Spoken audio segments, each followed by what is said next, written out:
What is going on, guys? It is Wrestlelamia here, back with some more news. Join us now as we look at the wildest news stories and rumors you need to know, including top WWE wrestlers pulled due to COVID, Roman Reigns pulled from an event, Sabu accuses both Triple H and Shawn Michaels, Vince McMahon sells his McMansion, and much more. Be sure to subscribe and hit that notification bell for daily wrestling videos, and follow us on Facebook for exclusive lists.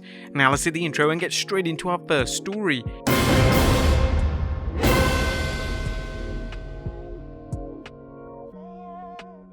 Our first story looks at top WWE wrestlers pulled due to COVID. Atop of the news today are more reports of COVID-related absences from WWE live events, so much so that some fans and pundits are wondering whether WWE's Day 1 pay-per-view will look like an episode of Main Event due to COVID-related absences. First, let's look at the COVID-related absences at live events, then know who's already been pulled from Day 1. Wrestling News' Andrew Ravens reports several superstars missed this weekend's live event. Several WWE stars were pulled from Sunday's house shows in Tampa and New York City due to a COVID-19 outbreak in the company. Paul Davis of Wrestling News is reporting that several stars were absent from the MSG show, including WWE Champion Big E, Becky Lynch, and Bianca Belair. Seth Rollins tweeted that he would not be attending the show due to testing positive for COVID. It's unknown whether the other stars who were absent tested positive or were quarantining after being exposed to someone who tested positive. But that's just the beginning of WWE's COVID concerns, as Ravens added, with WWE holding a live Monday Night Raw event tonight, the company will have to make changes to the script due to a number of wrestlers not being able to be at the show, whether that is because they tested positive or they were exposed to someone who has the virus. With Day 1 just days away, there's already speculation about whether the WWE will have to cancel matches or substitute participants. While it's possible that wrestlers who tested positive could still participate at Day 1, there appears to be uncertainty about who will compete. Next up, Roman Reigns taken off live event. Roman Reigns is another WWE superstar who did not appear as scheduled. While the Universal Champion was scheduled to wrestle at the WWE's Tampa event, he did not show, leading to more questions about what's going on. There are no reports that Reigns has tested positive for COVID, and right now, popular opinion is that WWE pulled him as a precaution due to Reigns' past battles with leukemia and his main event spot at Day 1. But if Reigns can't compete at Day 1, the WWE will have to scramble to save the much-anticipated main event match between Brock Lesnar and Roman Reigns. Next up, sad WWE news. Did the WWE's recent holiday show from MSG tank? Well, that's the question fans are asking after someone tweeted a photo of many empty seats the Twitter user The Macho Beard claimed to be from the 26th December event. Add in a report from WrestleTix showing a disturbing number of seats available that day, and there are claims that the show sold about 51% of its available tickets, with only 5,376 tickets distributed. There have been no final reports on ticket sales, and as fans know, last-minute ticket sales can save a show. But if ticket sales are accurate, the numbers are disturbing for a WWE event in one of its biggest markets, and really kinda sad. There's already been speculation about why the ticket sales were sluggish, starting with the New York City strict standards for the public attending live events, high prices for tickets, and fans hearing of the shows featuring last-minute replacements due to COVID. The WWE may have to reevaluate its live events tour as COVID restrictions seem to be increasing for public gatherings.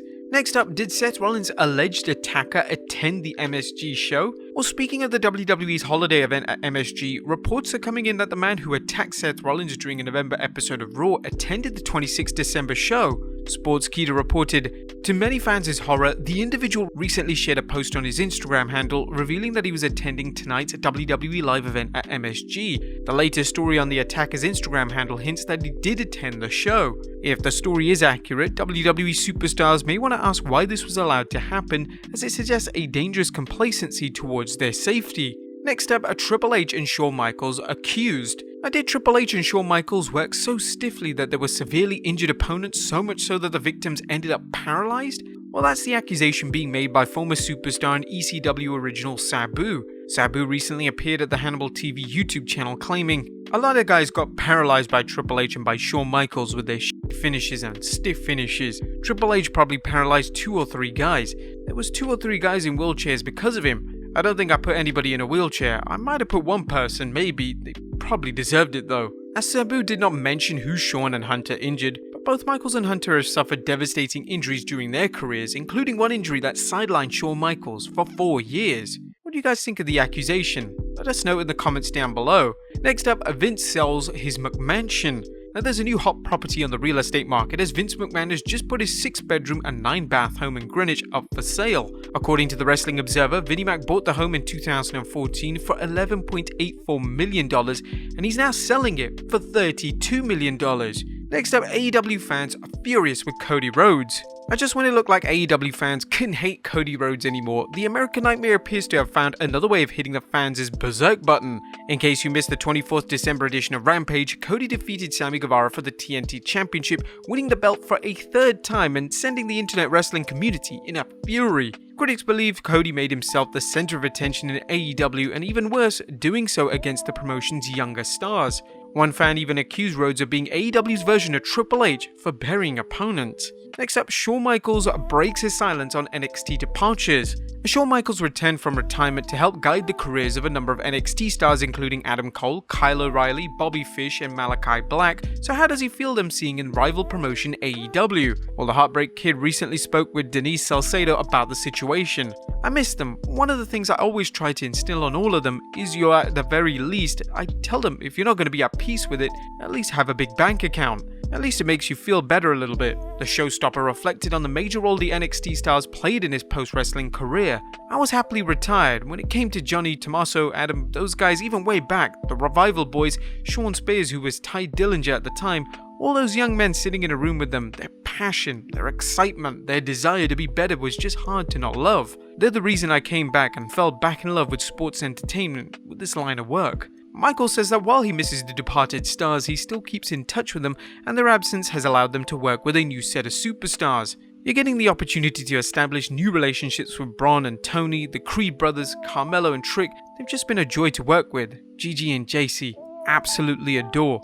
It's an ever-evolving thing and that's what this job is, but it doesn't mean that you can't still have good relationships in the meantime. Now Shawn sounds like a proud parent who is happy to see their children succeeding, but who misses them nonetheless. And finally, Alberto Del Rio's dire message to Paige.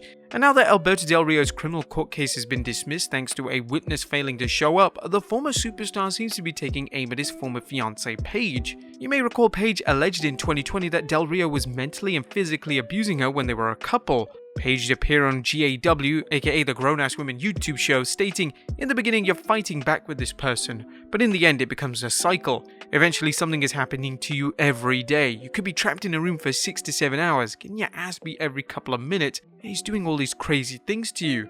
Del Rio denied those accusations and he recently spoke with his public relations agent about Paige. "The people who have wanted to damage me have been left behind. I don't focus on that. I can't hold on to grudges.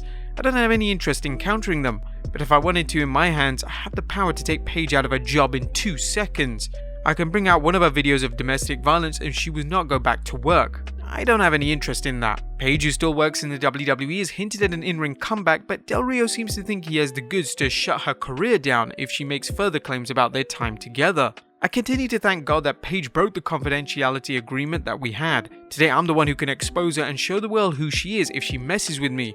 I want my life in peace. I don't want anything about me on the internet. I don't want anyone talking. Paige can stay calm and no one will see your videos kicking my face and neck. That stays forgotten if you don't talk about me. Del Rio has talked about wanting to get back into the WWE, but a recent report suggests no major promotion is interested in him. What do you think of Del Rio's comments, and do you think anyone will sign him? Let us know in the comments down below, and I'll see you next time with some more wrestling content.